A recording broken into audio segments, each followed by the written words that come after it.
తెలంగాణ కాంగ్రెస్ ప్రభుత్వం జమియత్ ఉలేమా ప్రాతినిధ్యంపై మేనిఫెస్టోలో చేర్చిన తన హామీని నెరవేర్చాలని జమియత్ ఉలేమా తెలంగాణ అధ్యక్షుడు మౌలానా షా సయ్యద్ ఎహసానుద్దీన్ ఖాస్మీ అన్నారు. కర్ణాటక తరహా తెలంగాణలో ద్వేషపూరిత నేరాలకు వ్యతిరేకంగా చట్టం చేయాలని డిమాండ్ చేశారు. ఆదివారం విలేకరులతో జమయత్ ఉలేమా తెలంగాణ అధ్యక్షుడు మౌలానా షా సయ్యద్ ఎహసానుద్దీన్ ఖాస్మీ మాట్లాడుతూ భారతదేశం అసహన ప్రదేశంగా మారిందని ఆయన అన్నారు. రాష్ట్ర, కేంద్రంలో పెద్ద రాజ్యాంగ పదవులను కలిగి ఉన్న వ్యక్తులు రాజ్యాంగాన్ని ఉల్లంఘిస్తున్నారని, సాధారణ పౌరుల స్వేచ్ఛ, రాజ్యాంగ హక్కులను లాక్కున్నారని అన్నారు.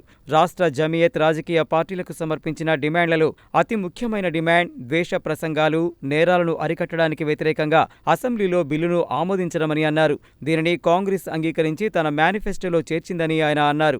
ఈ విషయంలో కాంగ్రెస్ నాయకుడు రాహుల్ గాంధీతో కూడా సమావేశం జరిగిందని, కర్ణాటక కాంగ్రెస్ ప్రభుత్వ ఉదాహరణను అనుసరించి రాబోయే అసెంబ్లీ సమావేశంలో ఈ బిల్లును వెంటనే ప్రవేశపెట్టి ఆమోదించాలని డిమాండ్ చేశారు. ఈ విషయంలో భవిష్యత్ కార్యాచరణను ఖరారు చేయడానికి త్వరలో జమియత్ సమావేశం జరుగుతుందని ఆయన అన్నారు. తెలంగాణ అసెంబ్లీ బడ్జెట్ సమావేశంలో ద్వేషాన్ని వ్యాప్తి చేసే వారిపై చట్టం చేస్తామని ముఖ్యమంత్రి రేవంత్ రెడ్డి చేసిన ప్రకటనను ఆయన స్వాగతించారు. దానికి చట్టపరమైన రూపం ఇవ్వాలని డిమాండ్ చేశారు. ఈ కార్యక్రమంలో జిల్లా ఉపాధ్యక్షుడు ఎంఏ హఫీజ్ ఖాన్, జిల్లా general secretary Maulana Akbar Khan Asadi, joint secretary Syed Pur Khan, పట్టణ అధ్యక్షులు మౌలానా అబ్దుల్ రెహమాన్ ఖాన్, మౌలానా జుబేర్ మజాహిరి, మౌలానా ఉబేద్, మౌలానా ఖాజా జియావుద్దీన్, మౌలానా యాసర్, మౌలానా అబ్దుల్ సమీ, ముక్తి సోహెబ్, హఫీజ్ షంషుద్దీన్, హఫీజ్ అతిక్ ముజ్జు తదితరులు పాల్గొన్నారు. न्याय और अन्याय कहते हैं उसको गालिबन हिंदी के अंदर, और मुल्क चलता है न्याय से यानी इंसाफ से, और मुल्क बर्बाद होता है अन्याय यानी नाइंसाफ़ी और जुल्म से। और इंसाफ हर एक का पैदाइशी हक़ है, खा वो कोई सा भी हो। हत्ता कि हमारे इस्लाम के अंदर जानवरों के साथ भी इंसाफ करने का हुक्म दिया है। जानवरों को भूखा रखना और उन पर ज़्यादा बोझ डालना और उनको सताना, इससे मना किया गया है। इंसान तो तमाम मखलूक़ात में सबसे बड़ा और सबसे ऊंचा है। ये ज़ात पात और भेदभाव और छूत छात ये इस्लाम के अंदर नहीं है। हर इंसान बराबर है, चाहे वो गरीब हो चाहे वो अमीर हो, चाहे देखने वाले उसको बड़े ख़ानदान वाला समझते हों चाहे उसको छोटे ख़ानदान वाला समझते हों, मगर इस्लाम के अंदर सब लोग इंसान की होने की हैसियत से बिल्कुल बराबरी का दर्जा रखते हैं।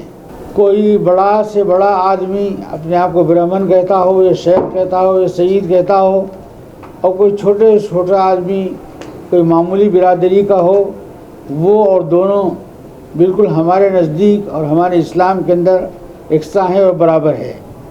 और हम यही चाहते हैं, हमारे दस्तूर के अंदर हमको भी यही हक़ दिया गया है कि तमाम हिंदुस्तान की बिरादरियाँ, खा वो छोटी बिरादरी हो बड़ी बिरादरी हो, इन लोग जिसको मामूली समझते हों या जिसको बड़ा समझते हों, सबको एकसा हुकूक दिए गए हैं।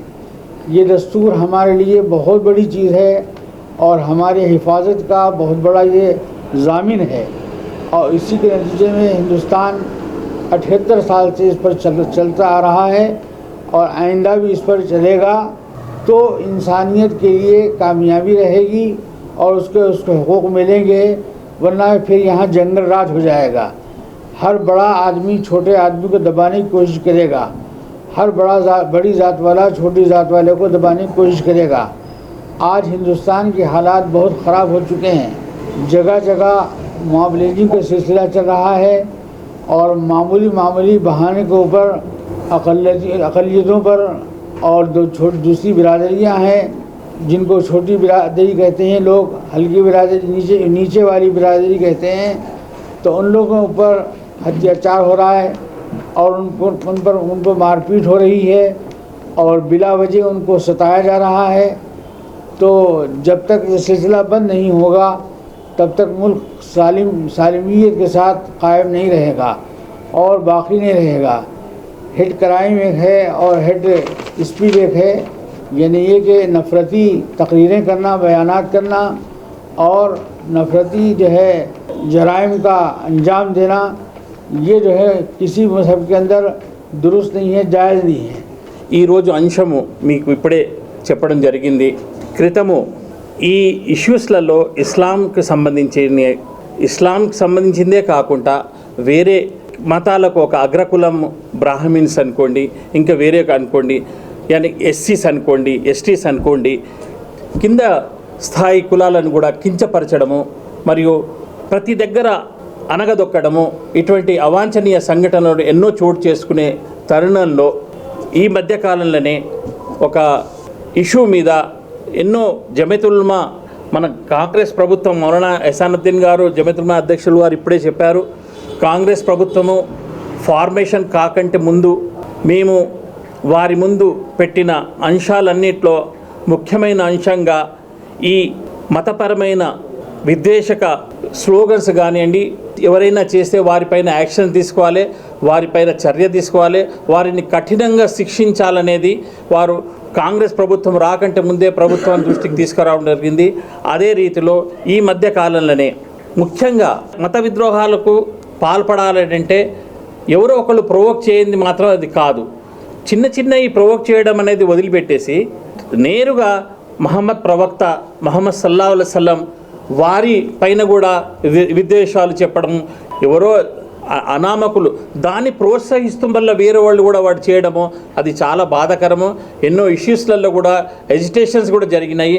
కాబట్టి ఆ దృష్టిని తీసుకొచ్చి ప్రభుత్వం దృష్టికి, హైకమాండ్ దృష్టికి తీసుకొచ్చి ప్రభుత్వ పరంగా ఎన్నో ధర్నాలు అవన్నీ చేయడం జరిగింది. అందులో భాగంగానే ఇప్పుడు మన కర్ణాటక ప్రభుత్వము సుప్రీంకోర్టు రూలింగ్ ప్రకారంగా ఒక ఇష్యూ వచ్చినప్పుడు ఇటువంటి మత విద్రోహక శక్తులు, యాంటీ సోషల్ ఎలిమెంట్స్ ఎలాంటి వారిపై చర్య తీసుకోవాలనే దాని గురించి క్లియర్గా డైరెక్షన్స్ ఇవ్వడం జరిగింది. ఆ రీతిలో భాగంగానే కర్ణాటకలో అమెండ్మెంట్ పాస్ చేసేసి వాళ్ళు చేశారు. ఇది చాలా హర్షదాయకము. అందరం కూడా గర్విస్తూ దానికి మేమందరం కూడా కేవలం కర్ణాటక రాష్ట్రమే కాకుండా భారతదేశం మొత్తంలో కూడా దీన్ని ఇంప్లిమెంట్ చేయాలనే ఉద్దేశానికి ఇది నాంది పలికిందిగా మేము భావిస్తున్నాము. కాబట్టి అటువంటి చిన్న వాటికి ఆస్కారం ఇవ్వకుండా జమియతుల్ ఉలమాల పాత్ర చాలా పెద్ద ఉందని చెప్పేసి ఈ విధంగా మౌలానా గారు తెలియజేస్తున్నారు.